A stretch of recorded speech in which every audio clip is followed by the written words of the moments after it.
வணக்கம் ஃப்ரெண்ட்ஸ், நம்ம ஸ்டைலில் கருவாட்டு குழம்பு எப்படி பண்ண போகிறோம் பார்க்குறோம். ஒரு பேன் வச்சு ஆயில் ஊற்றிக்கிட்டு எண்ணெய் காஞ்சதுக்கப்புறம் கடுகு, வெந்தயம், ஜீரகம், வெட்டி வச்ச பச்சை மிளகாய், 2 கொத்து கருவேப்பிலை எல்லாம் சேர்த்துக்கணும். இப்போ இடித்து வச்ச பூண்டு சேர்க்குறோம். இது கொஞ்சம் வதங்கி வந்தோடனே 2 வெங்காயம் கட் பண்ணி வச்சுருக்கோம், அதை சேர்த்துக்கிறோம்.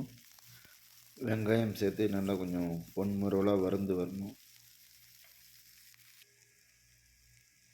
இப்போ வெங்காயம் வதங்கி வந்துடுச்சு. இப்போ ஒரு தக்காளி சேர்த்துருக்கோம். நம்ம புளி சேர்க்கறனால ஒரு தக்காளி போதும். தக்காளியும் சேர்ந்து வதங்கி வரணும்.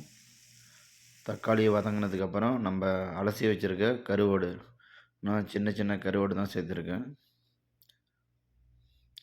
அதை சேர்த்து வதக்கணும். அதுவும் வதங்கினதுக்கப்புறம் இப்போ மசாலா ஐட்டம், மஞ்சத்தூள் 1/4 டீஸ்பூன், மிளகாய்த்தூள் 1 டீஸ்பூன் சேர்த்துக்கிறோம்.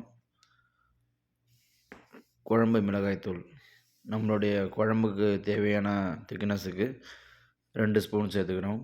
குழம்பு மிளகாய்த்தூள் எல்லாம் சேர்த்து ஆயிலில் ஃப்ரை ஆனதுக்கப்புறம் நமக்கு தேவையான அளவு தண்ணி சேர்த்து 10 நிமிஷம் கொதிக்க வச்சு இறக்குனா கருவாட்டு குழம்பு ரெடி ஆகிடுச்சு. சாப்பிடலாம்.